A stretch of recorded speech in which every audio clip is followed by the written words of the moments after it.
Este programa es presentado por Itaú, Penner Automotores, Puerto Caacupemí.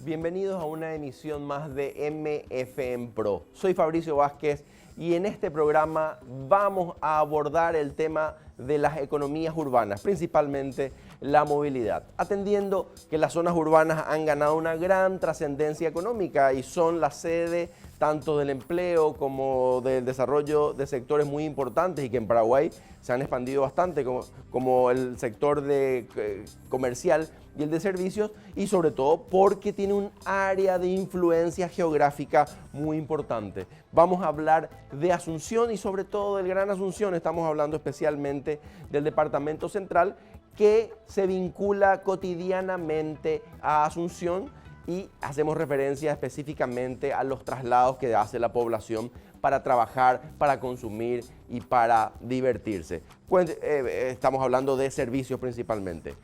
No son cuestiones fáciles, tenemos algunas intervenciones, el proyecto Metrobús que no ha culminado y que genera una de las mayores deseconomías urbanas, ya que se pierde mucho dinero y mucho tiempo porque no se dispone de esta herramienta. En este programa vamos a contar con un invitado de lujo, el arquitecto Gonzalo Garay, con quien vamos a discutir y tratar de comprender cómo se mueve Asunción y sobre todo cuáles son las oportunidades de crecimiento económico usando y utilizando todos los atributos que tiene una ciudad. Acompáñenos.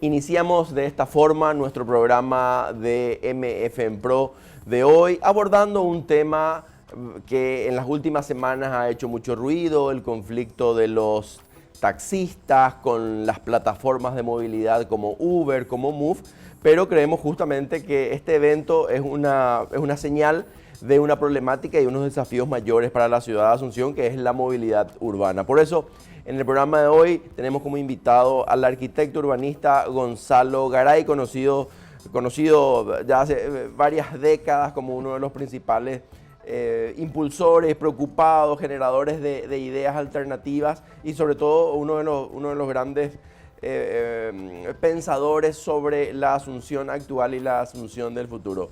Bienvenido y gracias por estar con nosotros, Chalo. Muchas gracias por la invitación, un gusto estar acá. Bueno, y lo que decíamos antes, creemos que el conflicto, el enjambre amarillo, esto que se da entre Uber, unas presiones a la Municipalidad de Asunción, en realidad son la prueba de que la movilidad tiene problemas en Asunción, Chalo. La movilidad tiene problemas gravísimos en Asunción y en el Gran Asunción. Y no es solamente problemas gravísimos, tiene un costo altísimo. Uno de los tantos estudios que hemos hecho con cooperación del Banco Interamericano de Desarrollo, que después no se aplican, ¿verdad? Por eso después dicen, no, los planes no sirven para nada. No sirven para nada cuando vos no lo aplicás y no tenés un mecanismo de gestión eficiente para aplicarlo. Pero decía que uno de los estudios que hicimos allá por el año 2015, 2014, desde el MOPC con el BID, es el Plan Estratégico Metropolitano de Asunción, y en uno de sus componentes que toca el tema de movilidad urbana y de economía de la ciudad, se hace ahí una estimación de que el Gran Asunción pierde por día por la falta de un sistema de movilidad, porque no tenemos un sistema, ni siquiera podemos hablar de un pésimo sistema, no hay un sistema de movilidad, la falta de un sistema de movilidad urbana, que después explicaremos el concepto, ¿verdad? Nos significa a todo una pérdida de entre 2 y 3 millones de dólares por día hábil. Son unos 600 millones de dólares al año, que son varias troncales, varias líneas de Metrobús y por año. Varias inversiones, sobre todo. Entonces, Cuando hablamos justamente, Chalo, sobre la economía de la ciudad y la economía de la movilidad, estamos hablando en realidad del tiempo perdido en los automóviles, los viajes de mala calidad en el transporte público, la inseguridad, el costo de combustible. Nos referimos a esto cuando hablamos de todo eso. La contaminación del ambiente, claro, los costos de desplazamiento, hay que medir. Uno en condiciones normales existen estándares de cuánto es la velocidad media aceptable en una ciudad, etcétera. Y bueno, los tiempos nuestros de todos los que nos están viendo, de toda la gente, cuesta, vale. Vos tenés que cuantificar eso. Un viaje que vos tenías que hacerlo en 10 minutos, lo haces en 35.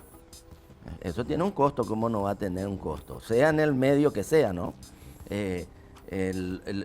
¿Cómo no va a tener un costo la falta de eficiencia de que el 70% de los viajes o más se hace en automóvil individual, con un promedio de 1.1 personas por auto, donde deberían ir 5 personas? El auto ocupa el mismo espacio vial y el auto consume la misma cantidad de combustible, la misma cantidad de aceite, con un pasajero o con 5. O sea, ese tipo de cosas te muestran la ineficiencia gigantesca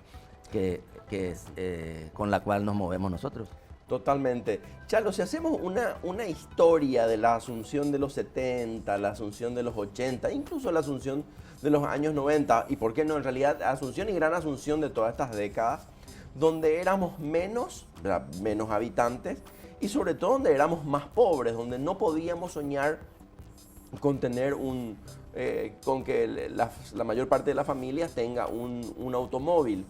Es decir, esas fueron las décadas donde Asunción y Gran Asunción tenían que haber previsto, proyectado unos esquemas, porque finalmente el crecimiento económico que tuvimos allá a partir del 2005, 2004, 2003 para adelante, con algunas aceleraciones importantes, terminaron transformando las prioridades de la familia, que hacían que en realidad yo tengo dinero y lo que invierto en mi calidad de vida, y mi calidad de vida significa salir del transporte público por la mala calidad y hacer ese tipo de inversiones. Nos hemos llenado de autos entonces en estas ciudades por la mala calidad del transporte público. Así mismo es. La gente hace cualquier cosa por evitar el transporte público. Es lógico eso, ¿verdad? Y bueno, ahí está el tema de los autos de Chile, las motos, que es todo un tema, ¿verdad? Con unos costos altísimos también a raíz de los accidentes, sabemos muy bien eso. Pero era el momento entonces de lo más barato en todo esto es hacer los proyectos, hacer los planes. Eso tiene un costo demasiado bajo. Y por más pobres que fuéramos, podíamos haber hecho muy bien los planes. Y de hecho se hicieron. A partir de los 90. A partir de los 90 se comenzaron a hacer planes para Asunción, algo para el Gran Asunción. Pero, como digo, es lo más fácil hacer el plan, hacer la normativa, hacer una ley de suelos, por ejemplo, que evite este desparramiento que tiene Asunción y el Gran Asunción, con un modelo absolutamente, y está totalmente demostrado su insostenibilidad y su carencia de sentido común. Esto nos da unas densidades de alrededor de 15 habitantes por hectárea en promedio en el Gran Asunción, que eso no es ciudad, no existe, ¿verdad? Para empezar a hablar de ciudad necesitamos densidades mínimas de 120 habitantes por hectárea, 140. Y eso no es nomás una cuestión del manual, eso significa unas deseconomías gigantescas. Si yo tengo desparramado la ciudad en una extensión gigantesca, ¿no? El diámetro del Gran Asunción es 50 kilómetros, ¿verdad? Con una poca gente adentro. Lo mismo yo tengo que extender las redes de servicios a todos esos lugares, no se hace sostenible. Tengo que extender el transporte público, tampoco se hace sostenible. Entonces eso crea unas deseconomías gigantescas, sumado a el modelo también con el cual se ha ido loteando todo el territorio sin tener las más mínimas previsiones y precauciones. Eso hace, por ejemplo, que se han aprobado históricamente, legales, con unas leyes demasiado insuficientes, se han aprobado una cantidad de loteamientos, etcétera, que no reúnen los requisitos para hacer ciudad. O sea, urbanizaciones que son loteamientos, que no es solamente dividir el lote de 12 por 30 y marcar dónde está la calle, y dónde quedan los servicios, dónde queda la infraestructura, quién tiene que proveer eso, ¿verdad? A niveles de complejidad mayor. Y quién se encarga también de temas como el saneamiento ambiental, y una consecuencia directa de eso es los costos estos de la movilidad, porque cada vez nos extendemos más, y otra es, por ejemplo, el pasivo ambiental que nosotros tenemos en el Gran Asunción con respecto a todos los arroyos están podridos. ¿Por qué? Porque se fue haciendo pedacito, pedacito, pedacito de ciudad, entre comillas, loteamientos, sin ninguna previsión de el tema de desagües cloacales, y ni que decir plantas de tratamiento y ese tipo de cosas. Entonces, ¿quién es la planta de tratamiento? El arroyo. Y es así que hoy tenemos un pasivo en ese tema nomás, de entre 3.000 y 4.000 millones de dólares en el Gran Asunción. Porque siempre hay que pagar la cuenta, claro, alguien va a pagar la cuenta. Finalmente, totalmente. Chalo, podríamos decir también que el esquema de concentración de los empleos en Asunción, históricamente el Estado fue el agente, el actor que más contrataba, y Asunción y sus instituciones públicas, estoy hablando de ministerio, secretaría, poder judicial, legislativo y el ejecutivo, obviamente, tienen sus oficinas en el extremo oeste de la ciudad, es decir, que están demasiado al fondo de la ciudad, muy cerca del río. Si estuviesen aquí cerca de Calle Última, quizás se reducirían significativamente los traslados de la gente, de los trabajadores, que por este esquema que estabas diciendo de expansión horizontal, nos vamos a vivir cada vez más lejos de nuestro trabajo. ¿Cuál es la aversión que tenemos, Chalo, a crecer en altura? No sabemos vivir en departamento, estamos muy acostumbrados al patio, una reminiscencia rural quizás. Bueno, eso yo lo veo desde dos componentes principales, ¿verdad? Uno es la cultura. Antes en Paraguay no se pagaban impuestos. Después del 89 empezó una primera reforma y qué sé yo, y no te digo que hoy somos el modelo como Dinamarca o Suecia, ¿verdad? Pero hoy se paga impuestos. Uno sabe que tiene que pagar impuestos. Culturalmente no había que pagar. Hoy culturalmente se sabe eso. Pero ese aspecto cultural tiene que venir acompañado de una normativa también. Si yo restringo, los países civilizados tienen lo que se llama ley de suelos. Este suelo es urbanizado. Ya está urbanizado, tiene estas reglas, el famoso plan regulador.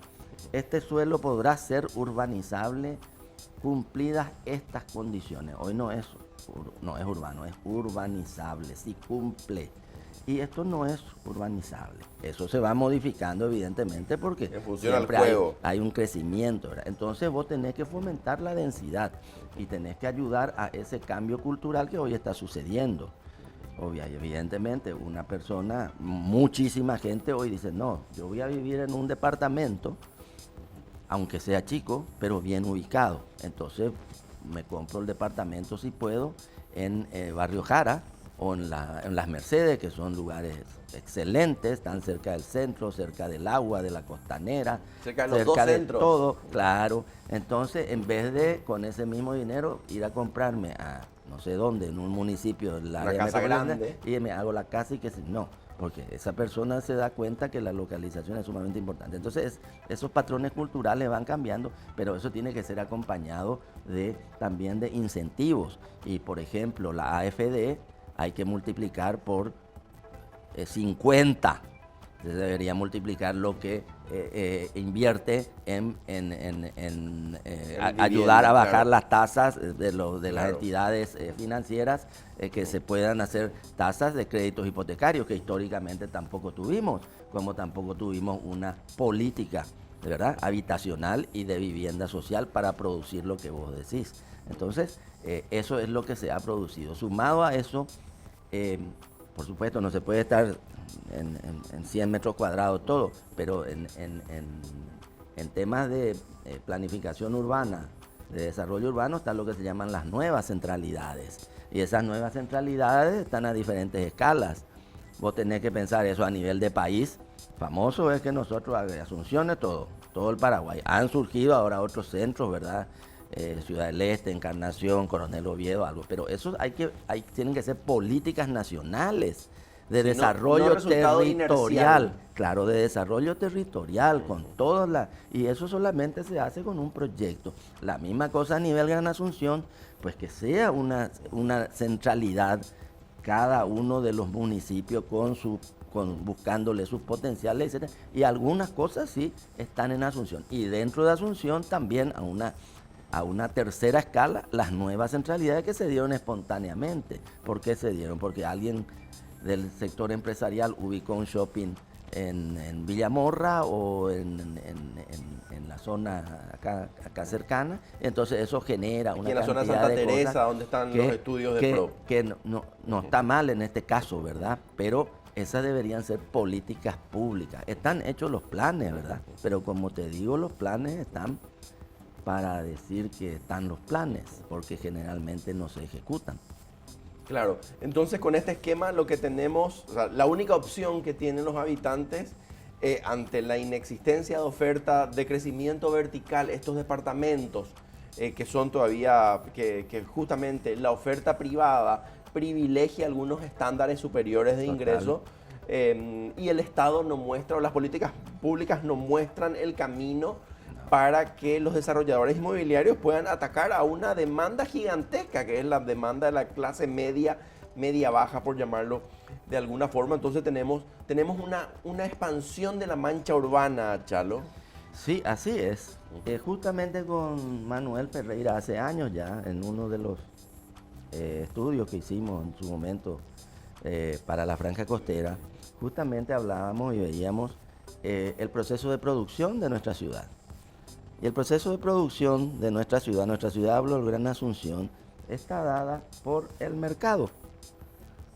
Sencillamente, al no existir políticas públicas, ¿verdad? Y al no existir posibilidades reales financieras, y llegamos a lo que me dice a mí un empresario muy amigo que está en temas inmobiliarios, me dice, bueno, la cuotita, ¿qué puede pagar la gente? Y puede pagar su cuotita del lote. 300.000 guaraníes, 400.000, entonces esa persona, ¿cómo se produce esa ciudad?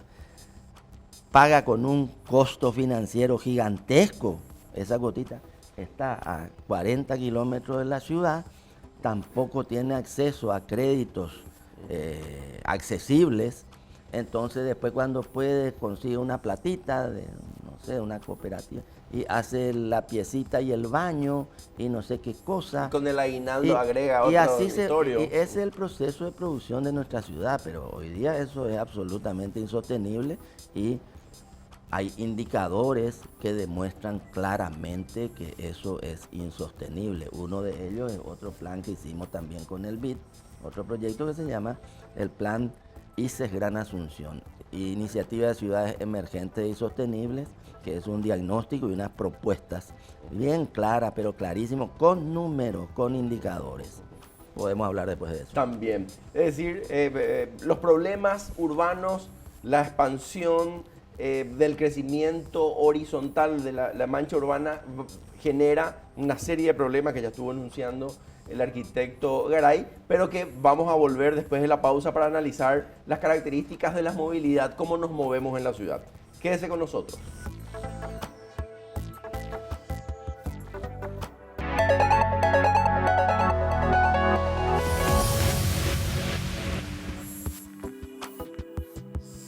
La economía urbana de Asunción y el Gran Asunción, nuestro tema de hoy con un invitado de lujo, el especialista, el arquitecto Gonzalo Garay. Chalo, estábamos hablando justamente de la movilidad, de todos estos aspectos que hacen a la economía urbana y justamente queremos ver un poco la evolución de los hogares que tienen movilidad propia en Asunción. Estos datos son de la encuesta permanente de hogares y desde el 98, casi ya 20 años, se observa la cantidad de hogares en Asunción que dispone de movilidad. Cuando hablamos de movilidad, la Dirección de Censo y Estadísticas habla de automóvil o moto o camioneta o lo que sea. Y podemos observar en cantidad, tenemos este mismo gráfico en porcentaje que también expresa un crecimiento, pero acá tenemos los hogares, de poco más de 40.000 hogares con vehículos. Hoy tenemos ya casi cerca de 90.000 hogares con vehículos, es decir, casi se duplicó la cantidad de hogares con vehículos. Significa que se duplicó la cantidad, el parque automotor. Y esto es en Asunción, pero si observamos en Central, el crecimiento es realmente espectacular comparado con Asunción. Porque según la misma fuente, nos dicen que alrededor de 65.000 hogares tenían un auto o una moto en el año 1997 y hoy estamos ya cerca de 320.000 hogares con alguna movilidad. Entonces, estas cifras son para asustarse, para salir corriendo, Chalo, y hacer más planes o intervenir en las ciudades. Es decir, acá se puede, este es un gráfico del fracaso de las políticas públicas de transporte, colectivo principalmente, que hacen que los ciudadanos, como habíamos dicho en el primer bloque, opten por generar y por liberarse e independizarse del transporte público. Es así, sí, claro, así mismo. Como digo, estas son evidencias, ¿verdad? Y bien, el auto es muy útil, lo que se quiera, pero el auto, como hemos demostrado, el automóvil individual es lo más poco eficiente cuando uno ve el todo de la ciudad, ¿verdad? Por los temas que hemos explicado, pero esto confirma lo que hablamos, lo que estuvimos hablando anteriormente en el primer bloque, sin lugar a dudas. Y también, y muy vinculado a esto, está la evolución de la población urbana de Asunción y de Gran Asunción. Podemos ver en las barras más bajas, las que son un poquito más claras, donde se observa que prácticamente la población de Asunción no ha crecido, es más, se ha estancado incluso. Sí, claro. Pero donde sí vemos un incremento de la población es en el departamento central. Y aquí, Chalo, vos corregime, que sos el especialista, Central crece porque está al lado de Asunción, más que por ser central. Sí, claro. Obviamente, la capital es Asunción, como dijimos, nuestros modelos de países son que hay un solo centro que es la capital, etcétera. Eso también ya lo estuvimos hablando y bueno, eso significa una atracción y a eso la falta de capacidad, entre comillas, de absorber mayor población en Asunción. Ahí está, Asunción no crece. Esto en los últimos 20 años, Aquí sí, es 2013, pero en los últimos 20 años vos podés hablar que Asunción tiene 500.000 habitantes y un poco más también de 20 años. Eso nos tiene que decir algo. Sin embargo, el Gran Asunción se ultramultiplicó. Quiere decir que algo está pasando porque Asunción no es que está llena. Asunción tiene hoy una densidad que no llega a 50 habitantes por hectárea. Asunción puede ser una ciudad, mejorar incluso teniendo 2 millones de habitantes, o sea, puede cuatriplicar su población a Asunción y no es solamente que eso le va a hacer mal a Asunción, le va a hacer muy bien por unas cuestiones de economías, de aglomeración y todo ese tipo de cosas, ¿verdad? Sin que eso signifique que bueno, podés tener ya esos terrenos arbolados, los podés tener, porque no es que la densidad es uniforme en una ciudad, por eso se habla de densidad promedio. Se siguen manteniendo los barrios con densidades bajas, con terrenos muy grandes, vivienda unifamiliar, barrios intermedios, dúplex, edificios 4 pisos y otros lugares con mucho más densidad, ¿verdad? Entonces, el promedio sí te da, de ese sistema urbano, te da promedio altamente positivo desde todo punto de vista, desde el punto de vista de la calidad de vida y desde el punto de vista económico, sin duda. Llama la atención también, Chalo, y te preguntaba la cantidad de lotes baldíos que existen en Asunción. Hace unos 8 años había escuchado yo la cifra de 10.000 lotes baldíos, que se podría explicar en gran parte por la lógica de la tierra, la relación con la tierra que tenemos los paraguayos, que es, tengo tierra para especular y voy a esperar justamente un mejor momento para vender. Y había leído un artículo muy interesante, una experiencia española, creo que de Madrid, donde el municipio de Madrid le dice a todos los propietarios de lotes baldíos, de no construidos, les dice, tenés 2 años para construir o vender. Y el que te compra está obligado en el plazo de 1 año a construir. Es decir, parece algo dictatorial o una imposición, pero bueno, es la municipalidad la que organiza su territorio, su espacio, y esta medida fue muy positiva porque generó actividad en una zona que tenía solamente terrenos, lotes baldíos. No es para nada dictatorial, al contrario, son políticas urbanas. Recordemos que la ciudad es un bien común también, no es una cosa individual nomás. Y recordemos que en el Estado de Derecho la propiedad privada está reglamentada. Así tiene que ser, no es para nada dictatorial, son medidas excelentes. Pero no es solamente que le dice que tiene tal plazo, porque lo otro es especulación, punto. Y la ciudad no está para especular, la ciudad es un bien de uso también. Entonces no es para especular, pero no solamente le dice, te resulta desde luego absolutamente insostenible mantener un terreno ocioso en una ciudad como Barcelona o como Madrid, porque el impuesto inmobiliario es infinitamente más alto a un terreno ocioso que a un edificio. O sea, se le penaliza, porque ese terreno no genera...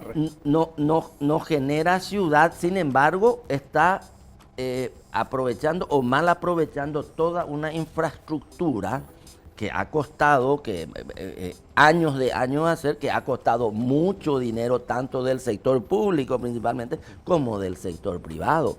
Entonces se le penaliza. Así funciona también en muchas ciudades, no es solamente ese plazo que le dan. Y eso hay que hacer. Por supuesto que hay que hacer, y con eso uno genera, mejora otra vez las densidades y genera dinamización de la economía. Chalo, pensando en estos esquemas de... Perdón, sí. Y en nuestro caso, vos hablaste de 10.000 lotes, ¿qué pasa? Exactamente al revés.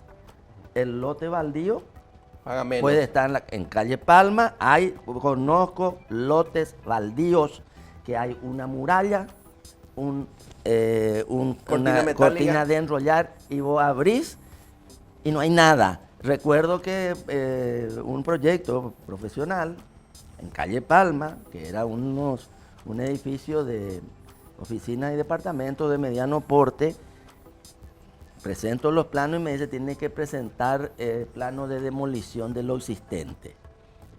¿De qué? De lo existente. No existe nada, no me creyeron. Y le llevé y le mostré, estaba totalmente demolido. O sea, en calle Palma vos tenés lotes sin utilización, vacíos, lotes claro, eriazos, lotes baldíos. Lo que pasa es que tiene una muralla nomás en vez de tener un alambre.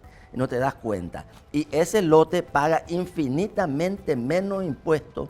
En vez de ser al revés como en Barcelona, ese lote casi no paga el impuesto inmobiliario. Hay que penalizar eso porque, como decimos, la ciudad no es para la especulación, sí es para los desarrollos inmobiliarios, sí es para ganar plata, por supuesto la dimensión económica de la ciudad es uno de los temas centrales, ¿verdad? Pero no es para la especulación. Justamente entonces, ese lote baldío o vacío le está sacando soluciones habitacionales a un segmento poblacional que tiene que ir a otro, que tiene que salir de Asunción, ir al departamento central. Estamos hablando de Lambaré, Fernando de la Mora, San Lorenzo, Luque, Limpio, etcétera. Villaliza, Ñembú, entre otros. Y para justamente lo que nos interesa en términos de movilidad es que esa gente que vive en los alrededores de Asunción tiene que entrar todos los días a Asunción. Sí.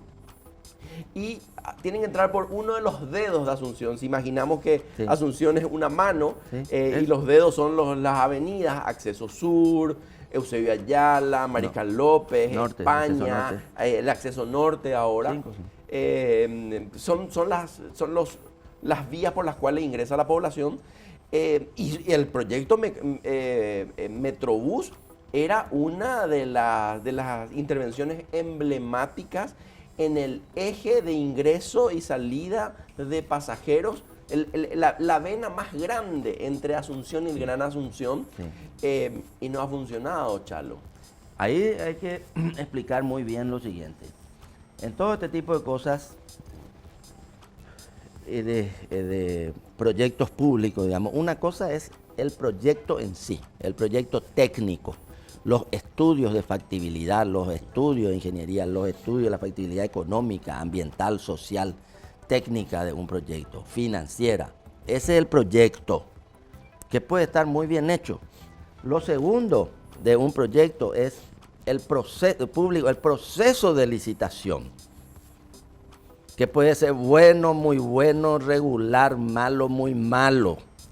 El tercer es la ejecución de ese proyecto, que es otra cosa, la ejecución por ABC de un excelente proyecto, que la licitación a lo mejor fue buena o a lo mejor fue mala, después viene la ejecución de ese proyecto y es un desastre, no tiene la culpa el proyecto original. Y el proyecto original no ha comenzado a funcionar, que es la cuarta etapa de un proyecto público, que es la operación del proyecto. Yo no sé cómo me van a decir que el proyecto Metrobús no funciona, son adivinos, Porque todavía no terminó.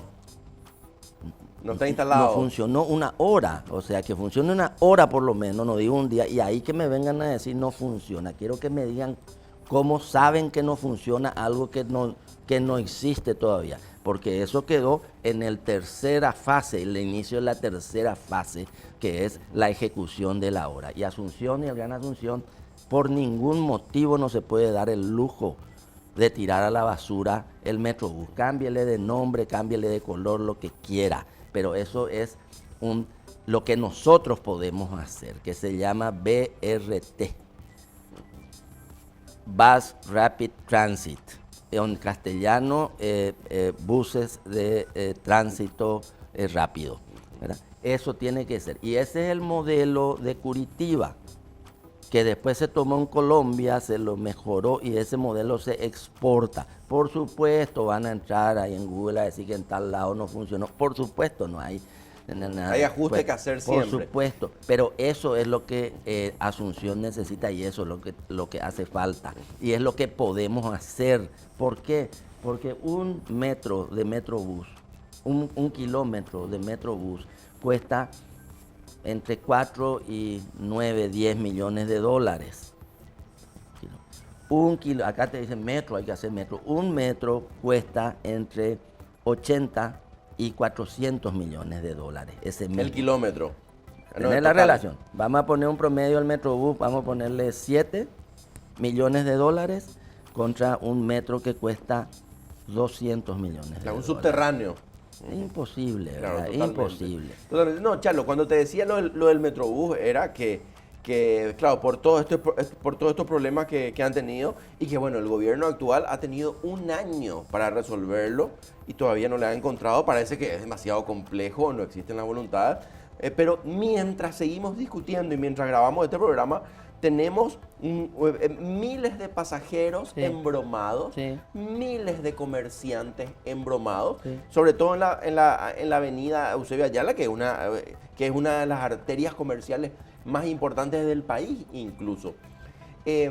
¿Cuáles son las opciones? Vamos a ir a la pausa y después quiero que me conteste Chalo, o que discutamos sobre qué hacer con el Metrobús, cómo darle vida con el nombre que sea, vaya por arriba, vaya por abajo, del color que sea, pero que realmente podamos resolver de forma urgente y eficiente un problema que tenemos todos los asuncenos y los del departamento central. Así que vamos a desarrollar estos temas luego de la pausa.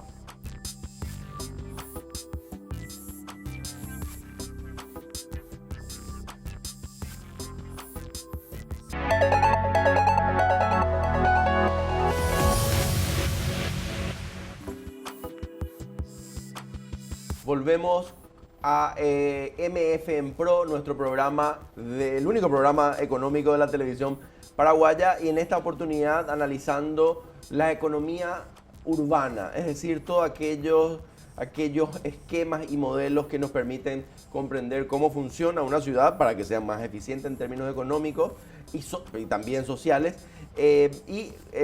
Como habíamos conversado en los otros bloques, estamos analizando la movilidad urbana, lo compleja, lo relevante que es y cómo la movilidad traduce algunos problemas históricos de las ciudades y cómo se pueden solucionar. Habíamos hablado, Chalo, del Metrobús que tuvo problemas y planteamos, o sea, algo se tiene que hacer con esta inversión, cambiar el modelo, que sea aéreo, que sean laterales, no sé cuál es la discusión técnica, pero evidentemente esto no puede quedar así y la ciudadanía se merece unas políticas públicas y unas herramientas específicas como esta de movilidad urbana que les permita ganar tiempo y calidad de vida. Bueno, el Metrobús es parte de la movilidad de la ciudad, evidentemente, y se ocupa en el transporte público, que es un componente esencial de la movilidad en la ciudad. Las ciudades sostenibles justamente tienen más gente moviéndose en transporte público que en auto individual. Eso es así, las ciudades del primer mundo son así. La ciudad de Dinamarca, Suecia, Finlandia, mismo hablamos de Barcelona, es un modelo. Acá cerca, Curitiba. Curitiba hoy, que empezó con el sistema Metrobús, que no se llamaba Metrobús, pero es lo mismo. Jaime Lerner es uno de los que impulsó esto y uno de los hacedores de Curitiba.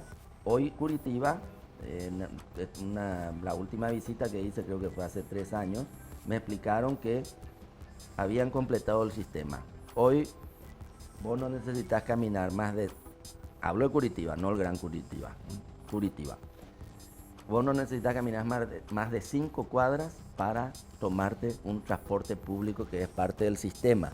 Porque vamos a explicarle a la gente cómo funciona el Metrobús. El Metrobús se llama troncal, lo que se tiene que hacer en estos ejes principales. Eusebio Ayala es el primero. ¿Por qué? Porque es el que más pasajeros mueve. Cuando se empezó a diseñar había 10.000 pasajeros hora en este sector y el Metrobús se iba a proyectar a 15.000 pasajeros hora ya, ampliable posteriormente. Paréntesis, así como Asunción no crece, bajó la cantidad de usuarios del transporte público. Nosotros estamos disminuyendo la cantidad de usuarios del transporte público. Creo que está en 7.000 o en 8.000 ahora. Bajó. ¿Dónde se fue esa gente? Y se fue a la moto o se fue al chileré, lo que sea. Se fueron a la solución individual, que es la no sostenible. Cierro el paréntesis. Entonces, el Metrobús funciona con una troncal y con unos alimentadores. Que serían perpendiculares a Eusebio Ayala.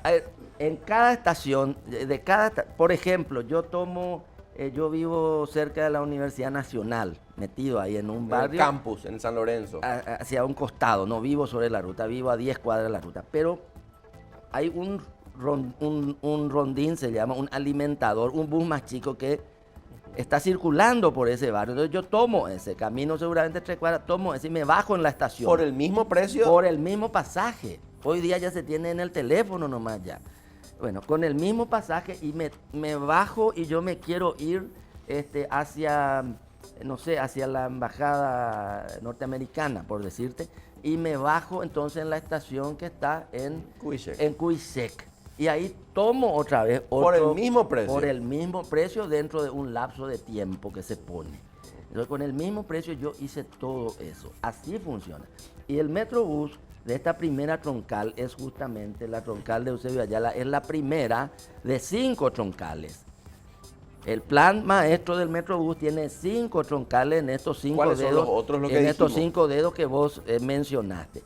Pero después vos ya vas cubriendo, como lo hizo Curitiba, vas cubriendo tu territorio entre alimentadoras y troncales y después finalmente, evidentemente, cuando nosotros viajamos a otros lugares de primer mundo, nos manejamos en el transporte público. ¿Por qué? Porque es súper eficiente. Nosotros cualquier persona que tenemos auto, que nos manejaríamos en transporte público, yo para venir acá, pues hubiera venido en transporte público en vez de venir en mi vehículo. Si uno tiene ese sistema, no lo tenemos. Nosotros necesitamos urgentemente, vos me decís que recomendarías vos al gobierno, no, incluso le he dicho a los ministros y etcétera, y al ministro del ramo, a Noldo Vins, que hay que continuar con esto. No solamente hay que hacer una troncal, que en estos 4 años que quedan de gobierno, por lo menos que se encare 3 troncales, ¿verdad? Haciendo las mejoras que haya que hacer, cambiando lo que hace, pero no volver para atrás. Asunción y el Gran Asunción necesitan del transporte público, es algo esencial. Si queremos ir para adelante, si queremos seguir yendo para atrás, no hay problema, seguimos con el modelo actual. Te hablé del plan ICES, que son cosas serias, ¿eh? Lo que pasa es que la gente no le da mucha pelota a eso, ¿verdad? Plana y no sé qué cosa. No, es muy serio. ¿Cómo vas a cambiar la realidad sin un proyecto?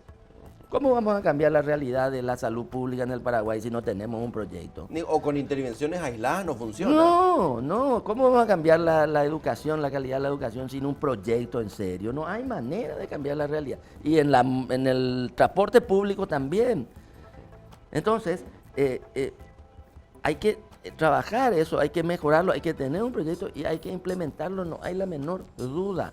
Y esto está demostrado además, no es que estamos inventando nosotros una cosa, está demostrado y tomar los buenos ejemplos, implementarlo, llevarlo adelante y salimos ganando todos, incluyendo los empresarios del ramo que es del transporte público. Y hay que hacerlo y hay que encarar, y los proyectos públicos siempre son difíciles y siempre son problemas, sobre todo en los países subdesarrollados como los nuestros y sobre todo en países como los nuestros, que felizmente llegó la democracia, pero con la democracia también llegó una gigantesca anarquía. ¿Por qué? Porque no sabemos trabajar nuestro capital social, que es objeto de otro programa y de otro tema. Capital social, Bernardo Klichberg, ¿verdad? Entonces tenemos que hacer esto y no hay otra vuelta. Y se puede hacer. Lo importante es que sí se puede hacer. Pero qué complejo, Chalo, cuando te escuchaba hablar y defender, obviamente con ese énfasis que haces sobre los proyectos que son necesarios. Pero uno piensa en las cuestiones institucionales y se le pierde un poco la pelota. Sí mismo. ¿Cómo estamos hablando de lo necesario que es el Metrobús, de cómo nos va a permitir a todos ganar tiempo? Es decir, vamos a pasar, había una propaganda inclusive de algún electrodoméstico, era justamente una moto, que le decía, sí, ¿qué tal estás? Y súper bien, vivo acá en el colectivo, no me bajo más porque ya son tantas horas que ya encontré mi lugar. Ni a casa me voy a dormir. Un loteamiento, ¿verdad? Un loteamiento. Era una propaganda de motos. Al final decía, no, bajate del colectivo, comprate una moto. Pero era muy buena la propaganda. Pero se nos está yendo la vida en el tránsito. Sí. Sin embargo, a pesar de toda esta evidencia, un intendente como el de San Lorenzo dice, no queremos Metrobús. Muchas gracias. Esto va a afectar a unas cuadras de nuestro mercado. Así que nosotros saltamos. No nos incorporan. Y después con varias idas y vueltas, no sé en qué quedó eso, pero hay un déficit de liderazgo institucional brutal. ¿Quién es el dueño de la pelota? ¿Es el MOPC? ¿Dónde están las municipalidades? Las municipalidades no tienen la capacidad de gestión. Se superponen los territorios. ¿Quién es el que ordena? ¿Quién es el que administra? Un montón de historias que no resolvimos y que la descentralización terminó siendo una anarquía. Así es. Estos proyectos necesitan, atendiendo a lo que vos estás diciendo y atendiendo a la alta falta de capacidad de gestión de las municipalidades y del sector público, también a nivel gubernamental, a nivel Estado, digo, yo no hablo de ningún gobierno en particular porque es una cuestión sistémica, nuestra falta de capacidad de gestión pública, eso es así. Por eso que estos proyectos necesitan de la creación de un mecanismo de gestión institucional, que hay diferentes modelos para eso. ¿Para qué? Para que ese mecanismo puede ser un consorcio público, puede ser una SA de capital público, puede ser un ente autónomo, puede ser un fideicomiso. Hay distintos modelos que se estudian, que permiten nuestra legislación. Esa entidad creada, que no es agrandar el Estado, no, al contrario, es achicar el Estado y hacer eficiente ese proyecto. Estos proyectos, Metrobús, por ejemplo, la reconversión del puerto de Asunción, por ejemplo, el proyecto Franja Costera de Asunción, necesitan del mecanismo de gestión, que en algunos casos es interinstitucional a nivel de más de un gobierno, caso Metrobús, por ejemplo, caso Franja Costera, gobierno, municipalidad, y en otros casos es solamente un nivel de gobierno, pero hay que crear ese mecanismo de gestión que sale a trabajar exclusivamente en ese tema, fuera de el famoso día a día de la gestión pública, que le atrapa a todo el mundo y que no permite avanzar en este tipo de cosas. Entonces sí, los proyectos tienen que tener un mecanismo de gestión. La Franja Costera no se ha concretado como se debe concretar, porque hay cosas sueltas, algunas bien hechas, otras mal hechas, así es, y necesita imperiosamente la creación de un mecanismo de gestión. Bueno, el transporte público también. No va a ser fácil, no va a ser sencillo, pero es bastante urgente. Cuando hablabas de estos proyectos de Costanera, creo que ya la Costanera Norte ya tiene certificado de nacimiento, al menos, y que se están pensando soluciones habitacionales. Y antes de iniciar el programa hablábamos con Chalo Garay sobre cómo la tardanza en la toma de decisiones termina siendo demasiado costosa. Hacer la Costanera Norte o hacer todas las costaneras en el momento en que esto se gestó y se disponían de los recursos, creo que si no me equivoco estamos hablando del año 1996, 1997, ya pasaron más de 20 años y el problema no solo que se agravó, se encareció. ¿Es esto así, Chalo? Absolutamente, vos estás poniendo un ejemplo. El plan maestro de la Franja Costera, proyecto Franja Costera, que es mucho más que una costanera. La costanera es un componente nomás, la gente confunde, pero es mucho más que eso. En el año 96, trabajando gobierno y municipalidad con cooperación del BID, que fueron donaciones, entre paréntesis, no se tomó ni un peso, por una cantidad de disparates se dijo, como siempre. Trabajaron y llegaron al estudio de factibilidad final de eso, después de 3 años de trabajo. El estudio de factibilidad técnico, urbanístico, social, ambiental, económico, financiero, legal e institucional. Y el institucional creaba el mecanismo, proponía el mecanismo de gestión. Eso en el año 96 estuvo listo. El BID le dijo al Paraguay, está disponible este dinero. ¿Cuánto dinero era? Todo el Bañado Norte, 1000 hectáreas. Bañado Norte. Costanera, relleno, saneamiento ambiental, restauración de humedales, Banco San Miguel, por ejemplo. 4.000 soluciones habitacionales era necesario cuando eso. Hoy son 10.000 en el norte. Se duplicó más.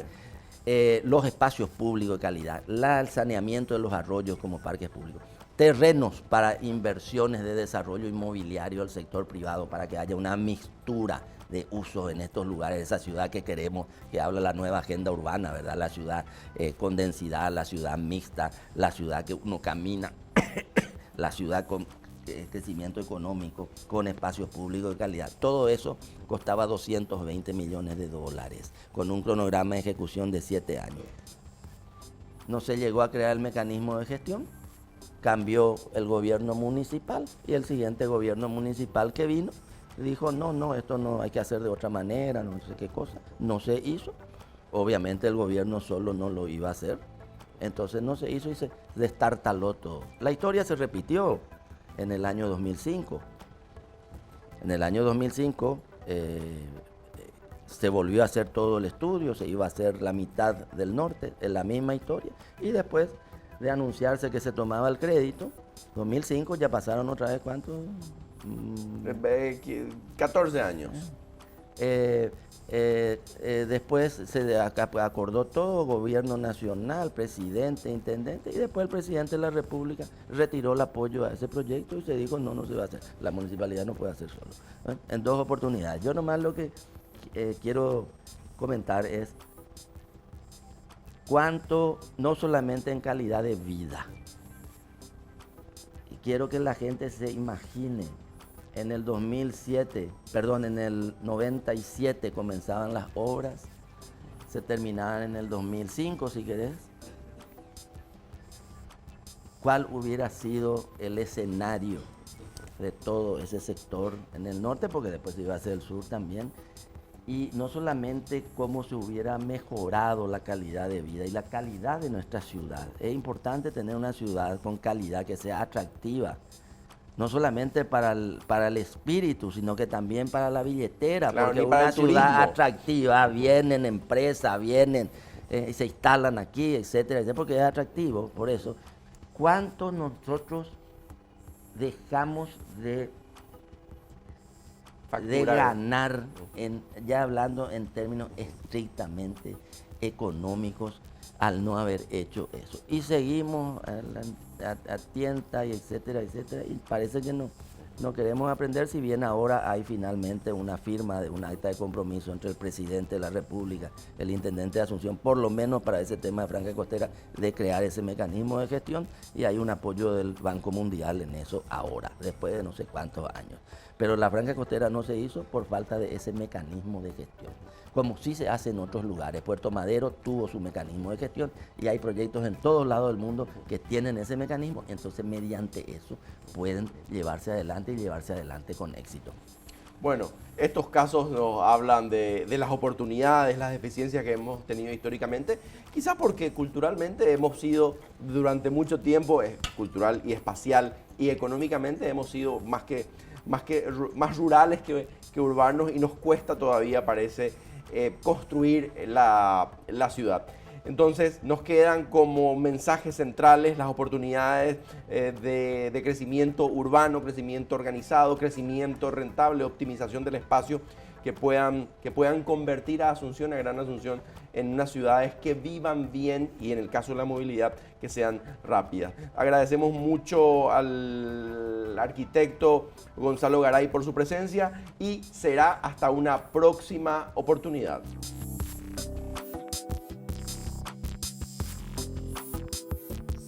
Este programa es presentado por Itaú, Penner Automotores, Puerto Caacupemí,